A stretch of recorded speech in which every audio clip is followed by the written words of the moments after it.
गणेश। जय श्री कृष्णा। एक बार फिर से मैं कर्मकांड बाय आनंद पाठक में आप सभी का सहृदय स्वागत करता हूँ। सर्वप्रथम तो मैं ये कहूँगा, जैसे हर बार कोई भी ऐसे अवश्य शुभ दिन आते हैं तो मैं कहता हूँ कि आप कामना के अनुसार ये अनुष्ठान कर सकते हो, ये अनुष्ठान कर सकते हो, ये अनुष्ठान कर सकते हो। और वैसे ही इस बार भी 22 मार्च बुधवार से आरंभ होकर 30 मार्च गुरुवार तक अर्थात रामनवमी तक ये जो 9 दिन है चैत्र नवरात्र या वासंतिक नवरात्र में इस बार आप कौन सा अनुष्ठान कर सकते हो या कामना के अनुसार हमें करना चाहिए, आज मैं बताऊंगा। विषय वीडियो पसंद आए तो लाइक कीजिएगा, शेयर कीजिएगा, चैनल पर नए हो तो सब्सक्राइब करके घंटी का आइकॉन दबाइएगा। और साथ में ये भी कहूंगा कि आप अगर अनुष्ठान करते हो और जो भी अनुभव होते हैं वो भी हमसे अवश्य शेयर हमारे व्हाट्सएप पर कर सकते हो। तो चलिए शुरू करते हैं। तो सर्वप्रथम तो मैं यही कहूंगा कि अगर आपने महाशिवरात्रि में कोई मंत्र या स्तोत्र सिद्ध किया है, उसके बाद होली की रात्रि में अगर आपने कोई मंत्र या स्तोत्र सिद्ध किया है तो इस बार चैत्र नवरात्र में मानो उसी मंत्र या स्तोत्र को 9 दिन तक पूरा अनुष्ठान कीजिए। मतलब एक ही मंत्र को या एक ही स्तोत्र को अगर आप बार बार जपोगे ना तो उसमें एक ऐसी शक्ति, एक ऐसी ऊर्जा या एक ऐसे आपके शरीर के आसपास कवच बन जाएगा कि उसमें आपको सिद्धियां तो चलो प्राप्त होगी ही, आपकी कामना की भी पूर्ति होगी, लेकिन आपका जीवन जो है वो पूर्ण रूप से हर एक प्रकार से परिवर्तित अवश्य हो जाएगा। ये सबसे पहला अनुष्ठान आप कर सकते हो।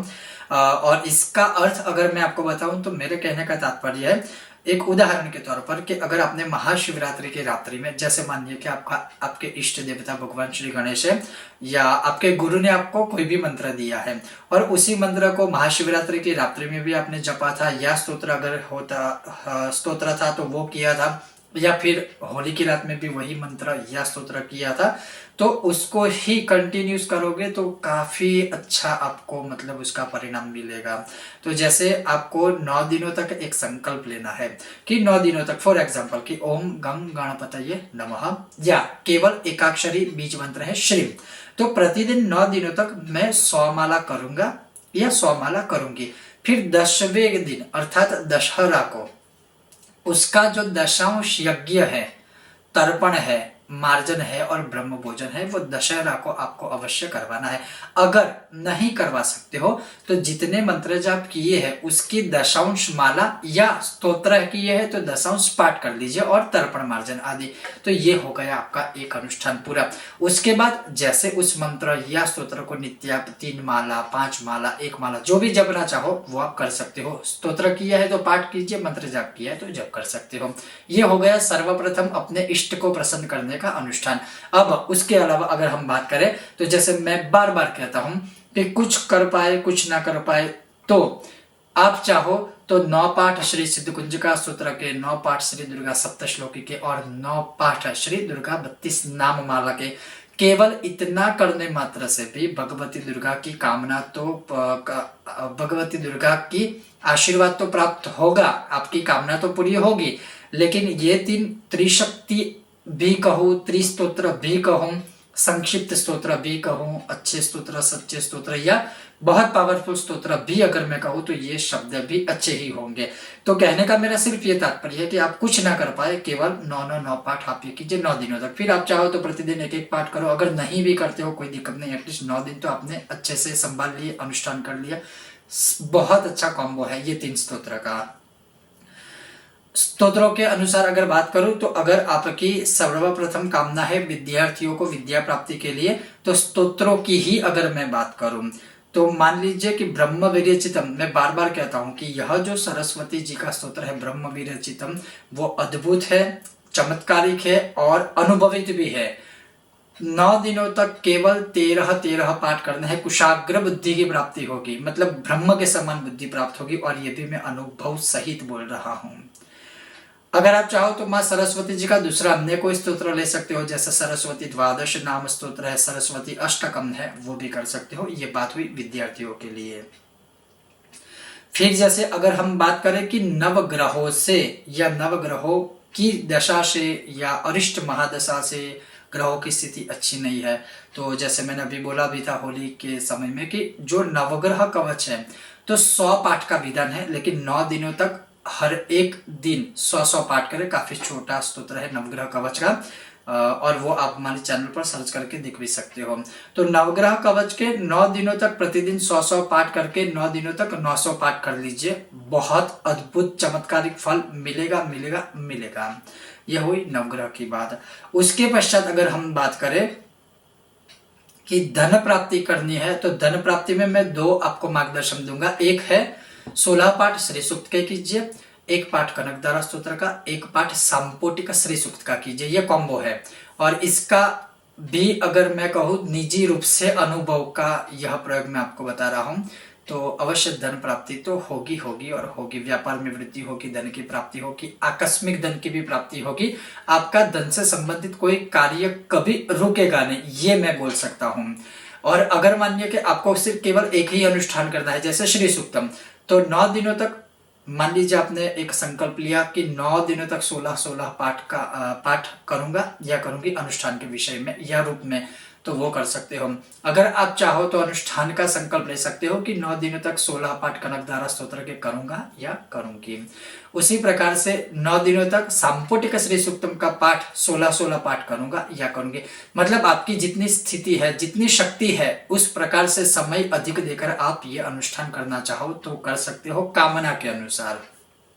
उसके पश्चात जैसे अगर मैं बात करूं कर्ज मुक्ति के विषय में, तो ये भी मैं अनुभवित प्रयोग बता रहा हूं। ऋण हर्ता गणपति स्तोत्रम, उसमें स्तोत्र और मंत्र 2 है, लेकिन मैं अभी बात कर रहा हूं केवल स्तोत्र की। तो ऋण हर्ता जो गणपति स्तोत्रम है, उसके इस 9 दिनों में 1200 पाठ पूर्ण कर लीजिए। उसका दशांश यज्ञ मैं इसमें सजेस्ट अवश्य करूंगा कि दशांश यज्ञ करवाइए विद्वान ब्राह्मण से। और उसके पश्चात आप प्रतिदिन 1-1 पाठ या 3-3 पाठ या 5-5 पाठ, जो भी आपके पास समय अनुकूलता है उस प्रकार कीजिए। बहुत ही अच्छा और सुखद परिणाम प्राप्त होगा। यह हुई कर्ज मुक्ति की बात, धन प्राप्ति की बात।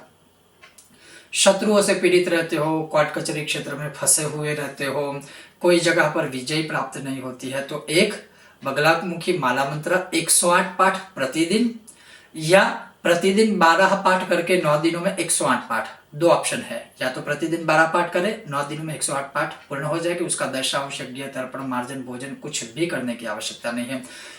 और अगर मैं बात करूं स्ट्रॉन्ग पूर्ण अनुष्ठान, तो 9 दिनों तक प्रतिदिन 108 पाठ कीजिए, तो करीब करीब 9 दिनों में 909 पाठ हो जाएंगे। 972 पाठ हो जाएंगे। अप्रोक्सीमेटली 900 से 1000 के बीच आपके पाठ हो जाएंगे। अद्भुत परिणाम मिलेगा, क्योंकि प्रतिदिन आप 108 पाठ कर रहे हो। कामना सिर्फ ये रखनी है कि शत्रु को मारना नहीं है, शत्रु का बल क्षय करना है। क्योंकि कोई हमारी दृष्टि में शत्रु है, तो उसकी दृष्टि में हम भी उसके शत्रु है, ये भी सदैव याद रखिएगा। लेकिन ये है कि आपका विजय प्राप्त हो, हमारा विजय हो, ये कामना अवश्य रखें। इसके पश्चात बगला प्रत्यंगिरा कवच, ये भी अनुभवित है, बहुत ही संक्षिप्त है, बहुत ही छोटा है। ये भी प्रतिदिन 100 पाठ करे, काफी छोटा है। और ये भी मतलब मानिए कि एक कवच के समान, एक बाण की तरह काम करता है। तो शत्रुओं को पराजित करने के लिए ये कर सकते हो। रोगों का विनाश करना है तो नवरात्रि है। रोगान शेषान पहुंचि तुष्टा रुष्टा तो कामन सकलान विष्टान त्वामाश्रितानम न विपन्नराणम त्वामाश्रिता ही आश्रयताम प्रयन्ते। दुर्गा सप्तशती का ही यह मंत्र है, श्लोक है।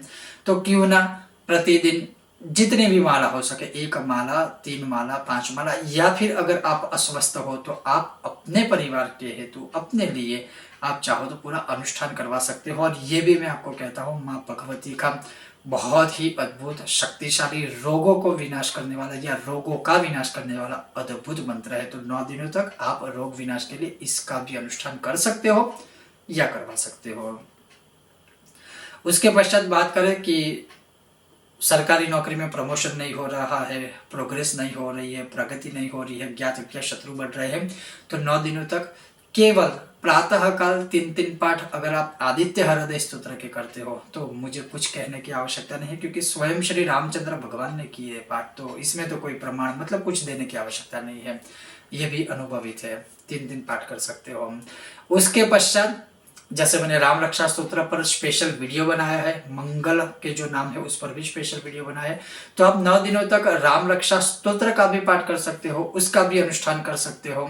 तो कहने का यही तात्पर्य मेरा रहेगा, स्तोत्र के विषय में या स्तोत्रों के विषय में आपकी जो कामना है उसके अनुसार किसी एक स्तोत्र या कॉम्बो जो मैंने बताया तो वो ही पकड़ के चलिए। बहुत सारी चीजों को मतलब एकत्रित करके खिचड़ी मत बनाइए, अच्छे से कीजिए, पूर्ण श्रद्धा से कीजिए, अवश्य फल मिलेगा मिलेगा और मिलेगा ही। उसके बाद अगर मैं बात करूं मंत्रों की, तो मंत्रों के विषय में सिर्फ मैं यही कहूंगा कि एक तो सर्वप्रथम अपने इष्ट देवता का मंत्र, क्योंकि बहुत लोग होते हैं स्तोत्र में रुचि रखते हैं, मंत्र में मन नहीं रहता। बहुत लोग ऐसे होते हैं कि मंत्र उनको अधिक प्रिय होता है, स्तोत्र में मन नहीं लगता। तो या तो स्तोत्र का भी अनुष्ठान कर सकते हो जैसे बताया, या फिर मंत्र का कर सकते हो। तो मंत्र के विषय में कहूं कि अगर आप भगवान गणेश जी के मूल मंत्र का अनुष्ठान करते हो, अगर आपके वो इष्ट देवता है, तो ओम गं गणपतये नमः सर्वस्व आ जाता है। संकट हो, विद्या हो, बुद्धि हो, धन हो, कर्जा हो, परिवार हो, सब कुछ आ जाता है। इसी प्रकार से कामना के अनुसार जैसे नवार्ण मंत्र है ऐं ह्रीं क्लीं चामुंडाय विच्चे, सर्वस्व इसमें आ जाता है। उसी प्रकार से एकाक्षरी सरस्वती मंत्र है ऐं, विद्या प्राप्ति के लिए, बुद्धि प्राप्ति के लिए। जो बच्चे देरी से बोलना सीखते हैं उनके लिए, उनको बुलवाने की कोशिश करें ऐं ऐं, तो वो बहुत ही अद्भुत है। जिनका विवाह नहीं हो रहा है तो वो ह्रीं मंत्र का भी प्रयोग कर सकते हैं। और खास करके जिनको शुगर की प्रॉब्लम है, डायबिटिक है जो लोग, वो भी ह्रीं ह्रीं ह्रीं करेंगे। मैं ये दावा नहीं कर रहा हूँ इस विषय में कि उससे डायबिटीज जो है या डायबिटिक जो पेशेंट है वो बहुत ही अच्छा हो जाएगा, लेकिन मैं ये अवश्य कहूँगा बीज मंत्र के शास्त्र में इसका प्रमाण है मेरे पास।